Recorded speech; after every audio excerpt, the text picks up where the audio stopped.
live on the air. I'm Richard Saile. This is wild.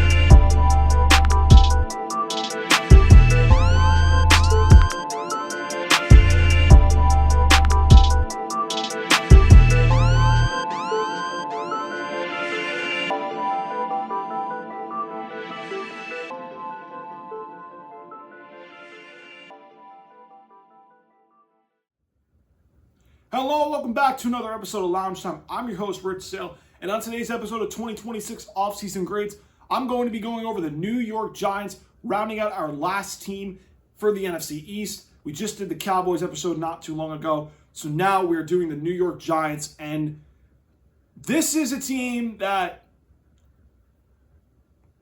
I have a couple friends watching that are Giants fans, and I've had I'm not going to say hate, that's a strong word. I do not like this team. But I'm going to be unbiased today, I promise. Okay, this is a fair grade, I would say. So even though I don't like this team, as a New England fan, I don't. But I'm going to give my thoughts on their 2026 offseason and give their grades. So they made big moves. And before I go into the offseason moves, I have called this team what Stephen A. Smith calls the Dallas Cowboys. What can go wrong will go wrong. Just wait. They're the gift that keeps on giving. I might have a confession to make. I might have to retire that for now. Because they actually had a really great offseason. And I actually liked it. I'm not going to lie. I'm not going to hate. I'm serious. They actually finally stopped getting the Ben McAdoo diner menus, the Joe Judges, the fake tough guys that thought their shit didn't stink. They didn't get a one-hit wonder in Brian Daboll. They actually got a real head coach, which is where I'm going to start the offseason. They landed John Harbaugh from the Baltimore Ravens after the Ravens let him go, which was the best hire out of all coaching moves this offseason. The Giants finally got a real coach since Tom Coughlin. Bravo. Joe Shane, good job. They needed to fucking stop being the meme squad and the clown show that they've been the last decade. I've been telling people this for the last decade that this team, watch, something will go wrong. It will be limited now under John Harbaugh because he actually knows what the hell he's doing. He knows how to build a damn team. He's won. Guys, before people say, oh, well, John Harbaugh didn't win more with Lamar Jackson. Let me give you guys some recent examples of coaches that just needed a fresh start after things just did not pan out well. Okay? Remember Andy Reid in Philadelphia when he had all them great teams with Donovan McNabb and they kept losing in the NFC Championship game and they couldn't win the big one? Yeah. He went to Kansas City and won a lot of games in the regular season, a couple playoff games. Well, really one in 2015. But they had a couple winning seasons that did really well for them. And I know people just seem to forget this stuff because they act like anything over 10 years means nothing. But again, I'm referencing something that happened earlier as far as just some conversations I had with another team's fans, not Giants fans in particular. Another team's fans. I graded them already. But sometimes a coach needs a fresh start. John Harbaugh just needed a fresh start out of Baltimore. Expectations got too much. And I think that him being with the Giants is exactly what he needs. I know New York media is brutal. I get it. But this team, he's got pieces in my mind that fit what he wants to do. He does have to help develop Jackson Dart from year one to year two. I will go into their offensive coordinator move in just a moment because that is one of my issues I don't like it. I have the data to back that up as far as what I have seen there. But I think John Harbaugh is the best coaching hire of the entire offseason. You could not have upgraded more from a clown show, meme squad type of move than what they did getting John Harbaugh. Now, I'm going to be fair here. I do not love the Matt Nagy hire at offensive coordinator. I do not love it at all. I think this was the ultimate kick in the nuts where you go, we got a real head coach, and then you go, wait, who do we get as OC? And you go, no. And that was my reaction because I thought for a second, okay, maybe, just maybe, they might go get Cliff Kingsbury, where they're going to let him develop Jackson Dart because he's done decent as developing quarterbacks. Now, Kyler Murray didn't work out in Arizona, but Cliff Kingsbury has a good offensive mind. I'm thinking, okay, Harbaugh's going to have somebody that has a good track record of that. He didn't get Cliff Kingsbury, and I thought there was another name. I thought Mike McDaniel they might go get, but the Chargers got him before they did. Okay? So I'm thinking, you went with Matt Nagy? What? And listen, guys, I don't love that hire. I think this is the one move where I say, what have you seen from him that makes you go, yeah, he's good at developing quarterbacks? Did you not see what he did in Chicago with Mitchell Trubisky and Justin Fields? Did you watch that fucking debacle? No. And now you're trusting him with Jackson Dart. Listen, Matt Nagy had one good year on offense with the Bears, and then it all fucking fell apart from 2019 down. I know he made the playoffs in 2020. They were not a very good team that matched up with the Saints that year, even though the Saints, Drew Brees and them, who just got inducted into the Hall of Fame this past weekend, they just had no chance with Trubisky at quarterback against Brees. They did not, okay? That offense was not very good, all right? So 2021 happens. They get Justin Fields, and it all falls apart from there. They completely ruined his development to where now Justin Fields is like bouncing around different teams, and now he's a backup in Kansas City now, which he just has not had a good track record of developing quarterbacks. And then he gets fired from Chicago, goes back to Kansas City, where he is under Andy Reid again. He's Mahomes' OC. And that offense in Kansas City from 2022 just goes down, down, down. It was not a very good offensive team those 3 years. And I know Chiefs fans are going to be, hopefully not roasting me in the comments, but if they do, that 2023 team was more about your defense than it was your offense that year, if we're being truthfully honest. And Matt Nagy sucked as a play caller. Did you watch games last year? He did horrible. That offense over those 3 years was awful. Go look at his teams in Chicago and Kansas City, how bad those offenses quickly fell apart. And I don't think that this offense is bad from a talent standpoint. It's got a second-year quarterback that's really good. It's got Malik Neighbors that, when healthy, is a top 10 wide receiver in the league. Cam Scatterbo looked really good before his ankle injury. And again, they have pieces that are really good, which I'll get to in a moment. But this is not the guy, in my eyes, that makes me go, okay, he's the right guy to develop Jackson Dart. I don't see that at all. Now, I know they hired Brian Callahan and Greg Roman as former OCs on that coaching staff for different roles.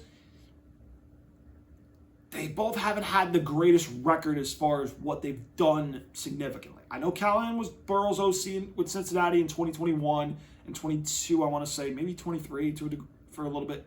Okay, and then Greg Roman, he's always been a run-heavy guy, but just could never really win big in the league. I just don't think that hire is great. That's the only real knock where I go, you ruined that. I don't like Nagy as an OC. I just don't. I think that's not great. Let's get to their offseason moves, because I like what they did from a free agency and a trade standpoint. So free agency, they got Isaiah Likely with Harbaugh from the Ravens, tight end, huge, good security blanket at tight end. Darnell Mooney, who years ago I loved him in fantasy with Atlanta. I did. I don't know what happened in Atlanta. I don't think they used him right, but He is a guy that's a home run guy where he can stress the secondary. I think that's huge because Malik Neighbors now can work more inside instead of just being kind of the guy that works on the outside. He can work inside now while Mooney takes the secondary's attention deep. Okay? Their defense, they got Bears middle linebacker Tremaine Edmonds, Greg Newsome from Jacksonville, the corner, and 2 defensive tackles in DJ Reader and Shelby Harris. Good guys that are good in different ways in the middle. And then they traded away Dexter Lawrence to the Bengals for an additional first-round pick, which is where I'm going to go next. They used 2 first-round picks. Their own first-round pick, the first one on Arvell Reese from Ohio State. They loved him as far as pre-draft workouts, pro days. I'm not surprised they went inside linebacker. I think him and Edmonds is a really good inside linebacker as far as like one being really athletic, another one being like 6'5" that can be physical, downhill in the run game. I think that's a good combination of inside linebackers. And Arvell Reese is a guy that will be a cornerstone in this Harbaugh defense. And then their second first-round pick, the one they got from the Dexter Lawrence trade, Francis Mauigoa from Miami, the offensive tackle. They needed a right tackle badly. Evan Neal, I kept hearing, was so bad from Giants fans. I don't know why ESPN has him as a right guard on the depth chart. I don't know why. I believe he's going to play right tackle unless I don't know something. I know they have another guy that is slotted at right tackle now. I'm going to pull it up real quick because I don't feel like this is true, which it doesn't sit right with me. Jermaine Illuminor, like I don't know if he's going to be the right tackle and you're going to kick Mauigoa inside to guard. I don't think that's going to work well. So, again, we'll have to see how that line combination is in preseason and into training camp. But I love these 2 picks for them. Arvell Reese is really big. They needed an inside linebacker on defense. They needed some speed, and I think he's a really good player for them. My personal opinion, I thought they might have went with Sonny Styles because of the size and the speed, but Arvell Reese, that's who they liked. At number 5, I can't fault him. Day 2 picks, I actually like these picks as well. Tennessee Volunteers cornerback Colton Hood in round 2. They needed a bigger corner that was fast. And then Notre Dame wide receiver Malachi Fields in round 3. They got some depth at wide receiver now, which leads to the veterans that they brought in. Odell Beckham Jr. and JuJu Smith-Schuster. Joe Shane, this is not 2018. These guys are past their prime. I know it's cool for Giants fans that are like, oh, we get to see Odell back. Juju's a TikTok dancer. I just don't like that because that dude, yes, he can block, and yes, he's good as a short to intermediate receiver, and he's not fast, but I don't like that move because to me, it's just, you don't want a TikTok dancer being like, dance on people's logos and stuff. I don't like that, man. Like, to me, he never really grew up in the pros, but he's good. But he's just not, he doesn't have much. And trust me, as a New England fan, I was not happy when we gave him that money to be a wide receiver 1 and him just completely not pan out at all. And then we got rid of him after 1 year just to show you how bad GM Bill was at the time. This is not that, though. Okay? But it's good depth. I can't fault him for that. Okay? Now, I'm a little worried with the line from left guard, center, and right guard, but I'm going to save that for the roster. Okay? Now, there's one more move that I think you could see the Giants make at the trade deadline that wouldn't shock me. And that's, what are they going to do with Kayvon Thibodeaux, Brian Burns, and Abdul Carter at edge? Because Carter and Burns are going to start. Burns has been a double-digit sack guy. He had 16.5 last season.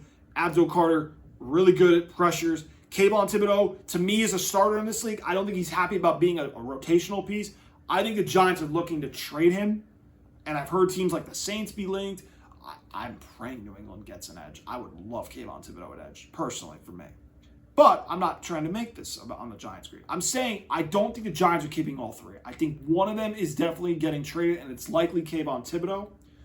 And I think he's going to get traded because he wants the big contract. I don't think the Giants can afford it. And I think that he wants to start and make his money. I think he's going to go somewhere like a team that needs edge rush help. Somebody like New Orleans, somebody like New England, somebody like Chicago needs edge. There will be teams that are kicking the tires on Kayvon Thibodeaux. And I expect him to get traded at the trade deadline this year. So that's one more angle I want to talk about. Now, Dexter Lawrence. Did they trade him at the right time? Yeah, because he wasn't quite the same after 2022. He was very good. But you had some weight concerns. You had a little bit of, will the production level be there? I thought when they were training him, I'm thinking, Cam McDonald feels like a reach. I thought that's who they were going to get in round 2, but the Texans got him, which I was like, wow. Like, I thought if they were replacing him with Kayvon McDonald, I was like, oh, okay. Like, they actually got some good replacements up there. Now, they didn't go with Kayvon McDonald. The Texans got him. But I think that this team did what they needed to do as far as upgrade. They upgraded a lot of pieces, which leads to their roster. And I'm going to get into that. I'm not going to go fully into the draft class. But let's go over their offense first. This is a good, name-wise, on paper, offense. Okay, Jackson Dart, Cam Thibodeaux, Malik Neighbors is projected to play game 1. Right now, he's looking good. He's going to play game 1. Darius Slayton is your 2. Calvin Austin's your 3. Darnell Mooney, Malachi Fields, Juju, Odell, Isaiah Hodgins, Braxton Berrios. This is a deep wide receiver room. I'm just going to say this. I don't expect Juju to make the team. Odell, I think, might make it just because they want to see the fans there. I just don't know how he's going to make his way to start significantly over guys like Darnell Mooney, Malachi Fields. I don't know if they're going to put him in over Calvin Austin. Maybe they'll have some plays where he is in. Darius Slayton. Like, Odell, can he be a 2? I don't know if he can. He's got chances where he could be. Isaiah Likely's your tight end. Theo Johnson's a 2 at tight end. Ricard at fullback, bringing over from Baltimore, okay? Offensive line-wise, like, I love the tackles. Like, Andrew Thomas is really good. I expect Malinois to play right tackle. Illuminor is slotted there right now. I feel like that's not accurate. Their left guard to right guard situation worries me because John Michael Schmitz, John Runyon Jr., not the Eagles' John Runyon that was on Green Bay that went to the Giants. I think they're a little weak in the interior. And that's where I'm not sure if their run game is going to be as great. I think it'll be a solid run offense. But again, the interior of that offensive line concerns me. Just because I feel like none of those guys are cornerstone locks. Like Andrew Thomas has been, okay, like Neighbors is, Thibodeaux, Dart, Malinois is going to be 1. Isaiah Likely is going to be there at least 3 to 5 years. Like, I just don't see cornerstones on that side. But again, they can be solid this year, and then they can address that next offseason. But I think that that's my only knock with their offensive line now.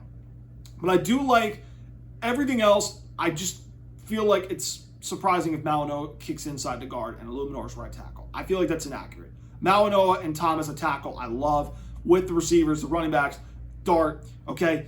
Let's go to the defense, which I think this is going to be a better defense than people expect. I just feel like the defensive line in a 3-4 defense is where I'm not sold. I like Shelby Harris as a 3-4 defensive end. I like DJ Reader as a pure run stuffer as a nose tackle. Darius Alexander, this is where I'm not there yet. But I love the linebacker group inside and on the edge group. Brian Burns, Arbel Reese, Tremaine Edmonds, Abdul Carter. Really, really good group. In my opinion, like, those 4 linebackers starting, this is a really good unit. This is going to be the strength of this team. This reminds me a little bit of when Harbaugh took over for Brian Billick in Baltimore, when you had guys like Terrell Suggs, you had Jarrett Johnson, you had Ray Lewis, Bart Scott, okay? Paul Kruger eventually became in Baltimore. Yeah, I know a lot of these names from when I started. Those guys had tons of rotational pass rushers that were really good inside linebacker group, okay?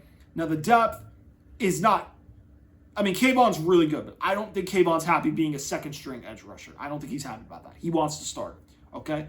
Micah McFadden, solid backup linebacker. Again, I don't think they have the greatest depth there, but again, you could fill that next year. Good starting linebacker group in general and edge group. The secondary.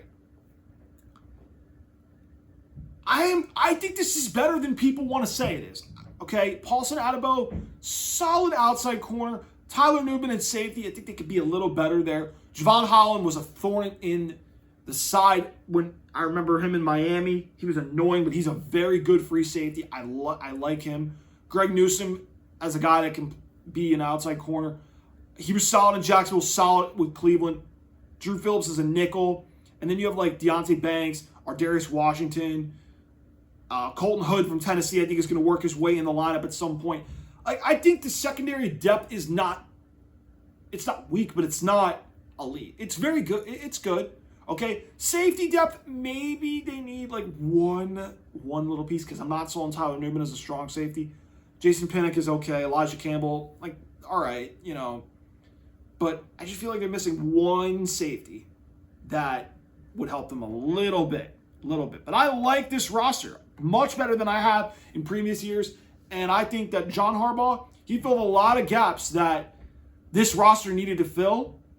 I think there's just still a little gap here and there that they can tweak. And again, when you got all these young players on rookie contracts, this is the window to go maximize and go bring as much talent around that you need. And they will be a very good team for the next 3 to 5 years.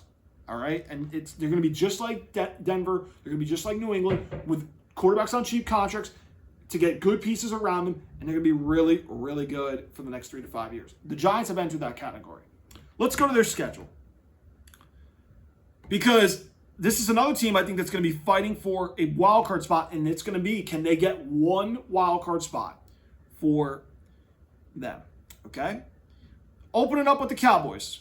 I think that John Harbaugh is going to get his first win with the Giants.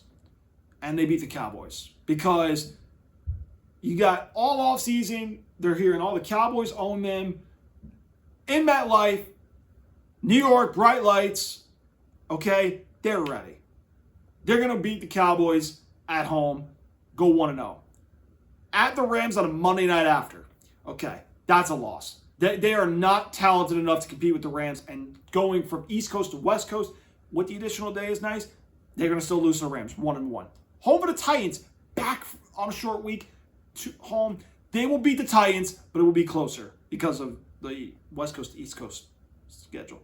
Arizona at home, 3-1. I think the Giants start off rolling at 3-1. Having Titans and Cardinals at home, that's a good way to have after losing at the Rams. At Washington, on which that's where I think they're going to lose because I think they're going to split Washington. Washington is better than they were last year. I'm going to say 3-2. Home for the Saints, 4-2. At Texans, 4-3. At the Eagles, I'm going to say they go 4-4. Okay, even though they've snuck a couple games on the Eagles lately, so 4-4. Home for the Commanders, 5-4. Jacksonville. I think they can beat Jacksonville. I'm going to say 6-4. At the Colts, give me 7-4. Home for the Niners, 8-4. At Seattle, loss. So that's 8-5. Home for the Browns, win. At Detroit, ooh.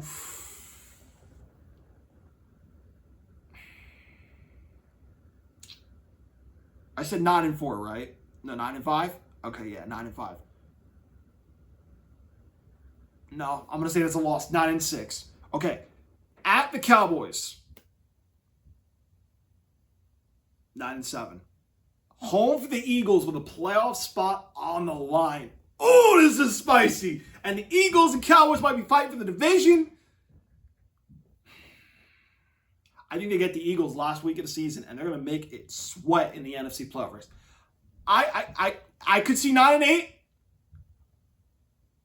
I'm going to say 10-7. I think they can. There is a scenario I could see 10 games. It's hard though, because that back five is a gauntlet. That's where you find out if you're a good team. Really, the back six, but the middle of the schedule is a little tough because you got to go in Houston, in Philly. That's tough to do as well. Okay, but I really like the Giants to make an improvement. I think they will. I can definitely see 7 to 8 wins. I can definitely see it. 9, I can realistically see them being a little ceiling. 10 would be the most I'd go. I don't think they're going to win more than 10 games as a ceiling. But I can see 9 and 8. If you want to argue 9 and 8, I won't fault you. I think, you know what? I do think they're going to split with Philly. I'm going to stick with it. I'm going to say right now, early read is 10 and 7. I might lean 9 and 8, but it's going to be tough for them to get a wild card with the middle of the road in the NFC being so tough. I'm going to say that the Giants right now have a shot at the wild card, which leads me to my offseason grade on the Giants. I'm going with an A-. And I'm not going A because I didn't love the Nagy offensive hire. I think there's a little gaps. I think if they didn't go Nagy, I would have went with an A. The gaps are not as bad this season, and they can fill those gaps next offseason. But for what this roster was, they nailed the head coach hire, did a great draft in my mind, early rounds. Free agency was solid. Okay, I think the only knock is Nagy's not the right OC for Dart. And I think that the division, Dallas went with the defense that's better. Okay, the Eagles lost A.J. Brown, so they're a little worse than they were last year. Washington got Stephon Diggs. They will be better with Jaden Daniels in year 3, which they're going to be a team that needs to do something. That division will be very competitive and exciting to watch. And I think the Giants will be somewhere between 9-8, 10-7. But I'm going to go with an A-. They were one of my biggest winners of the offseason. And if you want to say they were the winner of the offseason, I wouldn't fault you. That is the New York Giants episode on 2026 offseason grades. Make sure you guys hit that like button, hit that subscribe button, hit the notification bell. We are so close to 50 subscribers. Hit that subscribe button, please, so that way we can get to 50 and we can make our way to the next milestone at 100, which is going to be an uphill climb, but we can't do it without you guys. Make sure you guys hit that like button, subscribe button, the notification bell. Do not forget so that you guys can get all the updates, especially the preseason episode, late August, early September, where I will give my Super Bowl 51 winner and my playoff teams. You don't want to miss that when we get to the preseason episode. You can also follow me at LoungeTimePod on X. Yes, I will be tweeting during the NFL season. Some of the games that are going on, picks, thoughts, I will be tweeting. So if you have a question for the show, send it your way and I'll answer. Guys, thank you so much for tuning in to Lounge Time. Hope you guys enjoyed the video. And I will see you guys in the next episode where we continue more 2026 offseason grades.